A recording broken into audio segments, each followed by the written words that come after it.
What's on, people? My name's Stevie for Paranormal Explorers, and in this episode we're going to be exploring the haunted Jamaica Inn. Let's do this. If you wake at midnight and hear a horse's feet, don't go drawing back the blind or looking in the street. Damn that ask no questions isn't told a lie. Watch the wall, my darling, while the gentlemen go by. 5 and 20 ponies trotting through the dark. Brandy for the parson, baccy for the clerk. Laces for a lady, letters for a spy. Watch the wall, my darling, while the gentlemen go by. Right guys, now down inside one of the areas next to the museum. They've got this like movie playing behind us. Talk about Daphne du Maurier. If you don't know who Daphne du Maurier is, she's a writer, really well known. She created the book Jamaica Inn, which obviously created a lot of the legends about this place and stuff like that. And she just happened to create that after spending a night here and speaking to, I believe it was a pastor or a priest or something, and heard about all the local ghost legends associated with the place. So right now we're going to go into this main room, which is the museum, which is haunted by a malevolent spirit by all accounts. So we're going to check that out and see what happens. That's Jill in the background talking to the dog. He's obviously sniffing and walking about. With all Daphne du Maurier stuff inside of here. This is like goods and stuff, things that'll have been, I believe, would have been smuggled in. Smugglers' items. But this room here is the room where people have actually heard horses' hoofs. And other things is also supposedly haunted by a malevolent spirit. Oh wow, check these out.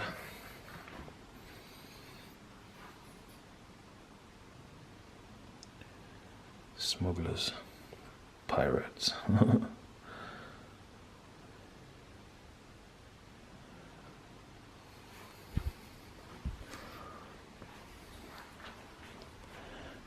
Check these out.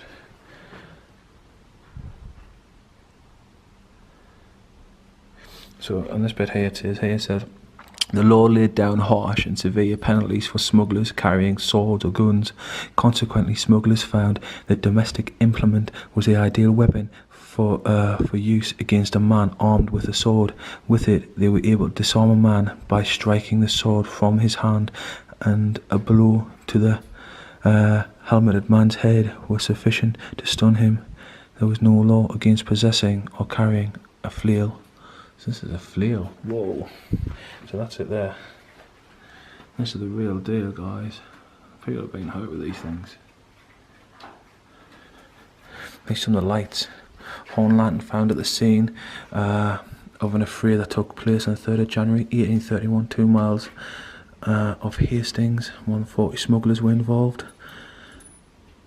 Desperate struggle with the blockading men, which resulted in 2 smugglers, Joseph Haft and William Cutterton, being shot dead.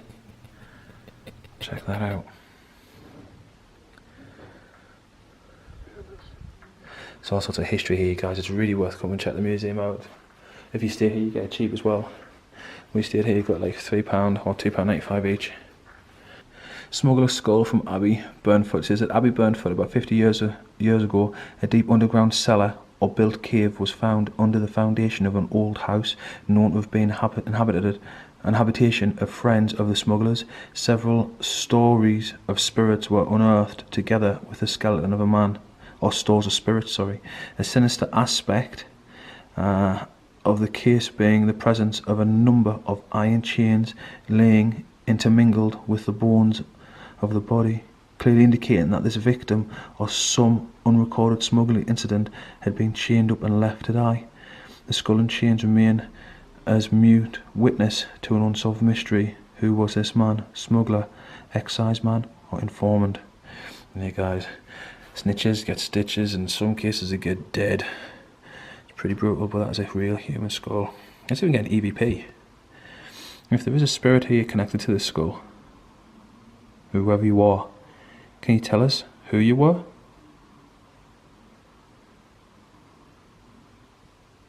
Can you tell me what your name is? Were you an excise man? Were you an informant? Were you a smuggler?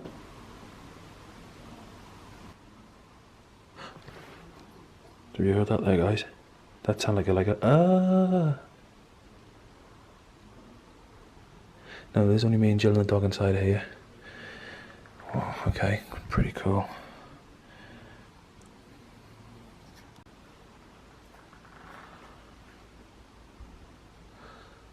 Black opium there. There's black opium. So let's smuggle in. So they've got different herbs. I suppose this might be like cocaine and other things. Different pipes.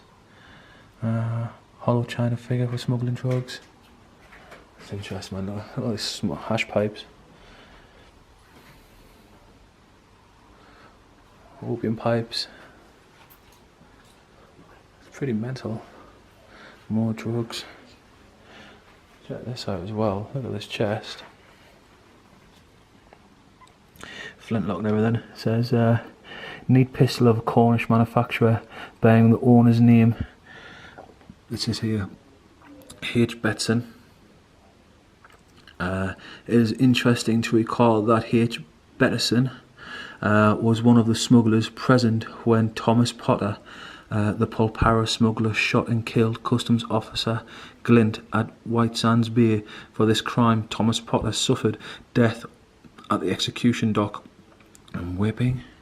Whoa. Leather shot flask. Another little pistol up there. Brass bell mouth pistol. That's pretty cool though. Say what you want, but it's proper history, Cornish history, I love it. Check this out, guys. And that shipwrecked ship. The wreckers have wrecked it. And then what would happen is the people would be in the water trying to swim ashore. The smugglers would then meet them on the shore and they would kill them generally, club them to death, beat them, drown them, whatever they needed to do to make it happen, to make sure no one got away. Check it out over there. You can see that.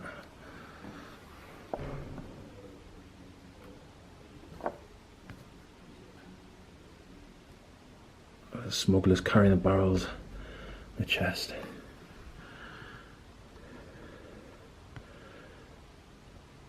There's all the horses and carts. What's interesting is a story about Newquay Headland and Town, when on a Sunday one person from the excise and duty office came over and wanted to know where everybody was. Even the vicar was missing on a Sunday when they should have all been in church. He found everybody on the headland that was called the Heave and Ho, where they dropped loads of contraband off into the smugglers' tea caverns and were actually pulling it up at the time, putting it on horse and cart, ready to take it from the headland. So even the priest was there, or the local vicar was part of it, which is pretty crazy. That gives you an idea. I mean, look how small people are inside that boat. But wow, that's amazing. Some more stuff over here, guys. More guns.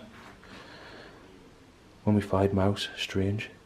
During the building of an extension at Jamaica Inn recently, it says a secret. So I can see that a secret hide was discovered, complete with resident mummified mouse, whether mummified with age over the last 250 years or pickled in smuggled brandy is anyone's guess. Ooh.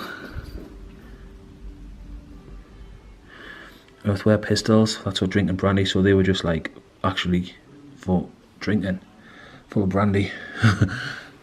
Check the rifle out, guys.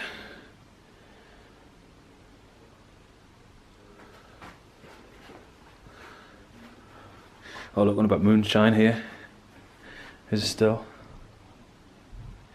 Copperhead Road, eh? What's over here then? So these are just different areas of Cornwall smuggling. Different places.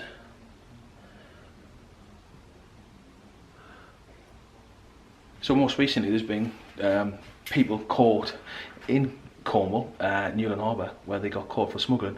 But the big thing is today the smuggling, obviously cocaine, things like that. Back in the days when this kind of smuggling was happening, it was because we had a major recession coming out of a 20 years war, poverty was rife, people had no kind of form of benefit. You literally starved unless you had some form of income. hence corner street trade as they called it. They were bringing in items such as like maybe salt, for instance, so they could salt the fish, which was their main business, if you like. And the reason they did this, like the sardines and things like that, is sort of to preserve them so they can make the oils and other things which they could sell on. The problem is, I believe salt was like there was tax on it was 200% more than what the value of the actual salt was. So it was excessive indeed. But so we're talking about a different time period altogether. It wasn't just about bringing in drugs or anything. It wasn't even about that. It was about bringing in things they needed, and a lot of people took part in it. Most of the villagers took part, I reckon, in Cornwall, and it was a very, very nasty time period. A lot of people did die. So these are the staircase. This is up to room 4, and it's up here to where people have recorded paranormal encounters. See here, very spooky photograph. You can see the spirit of the ghost on the left hand side. Strange one. A man has been seen within the oldest part of the building. Downstairs in the lower bar, it's been seen on CCTV moving throughout the area. Some people have felt extreme cold spots. One barman even had a glass which lifted up off the bar and was thrown across the room at him. Other people have seen chairs being moved about by themselves and have witnessed some strange paranormal activity throughout the lower section.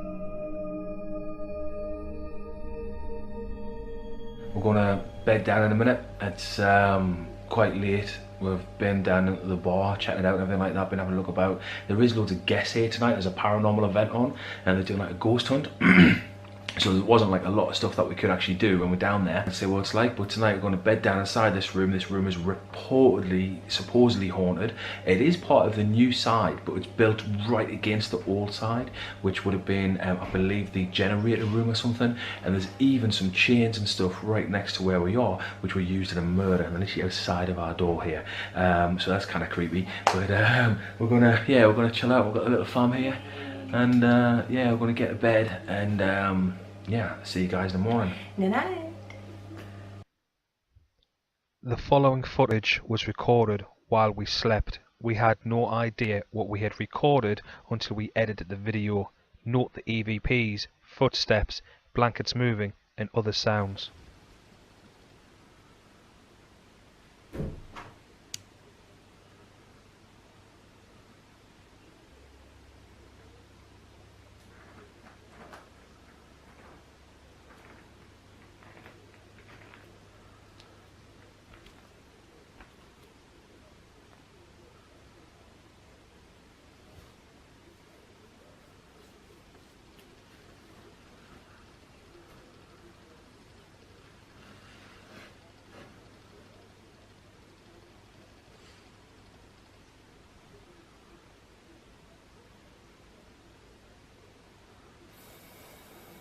Watch the side of the blankets as they move as if somebody has their hand on them.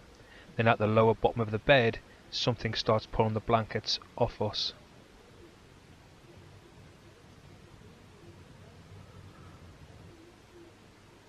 Footstep before my camera switches off.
Along with other strange sounds we recorded during the night on the camera.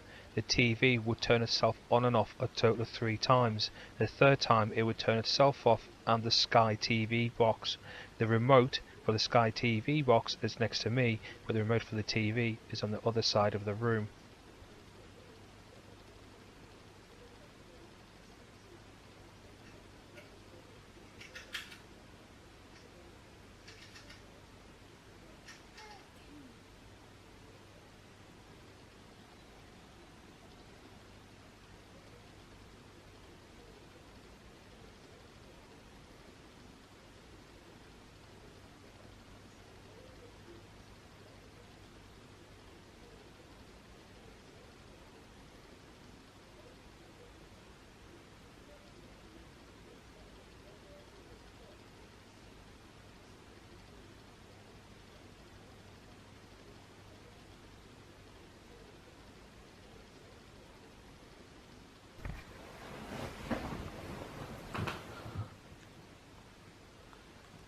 clicking noises. Clicking noises. What did you hear? So what did you hear it? 2 clicking noises. I've heard loads of noises all night, but that was really loud.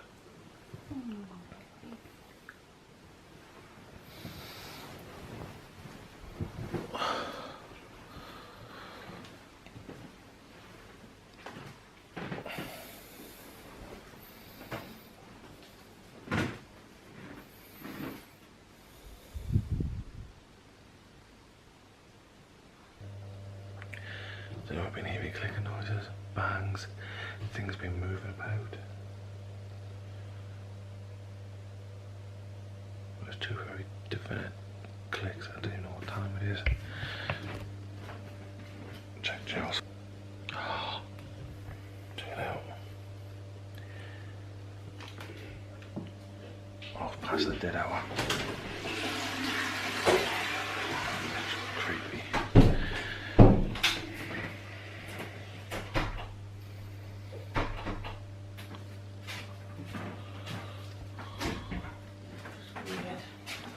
Weird, eh? Can you figure out what it is or not? No. But whatever it is, I better stop so I can sleep. I'll put this TV back on. TV turned itself off. Left the TV on last night. The remote was just over here. And it turned itself off. I mean, it's kind of crazy. Stand by. No signal. It's the skybox stuff. Oh.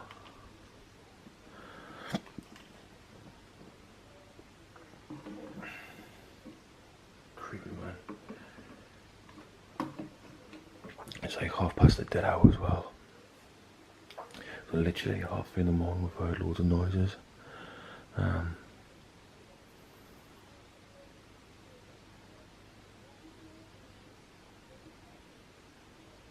Right, I want to try and just leave this on record, maybe, for a bit and see what happens.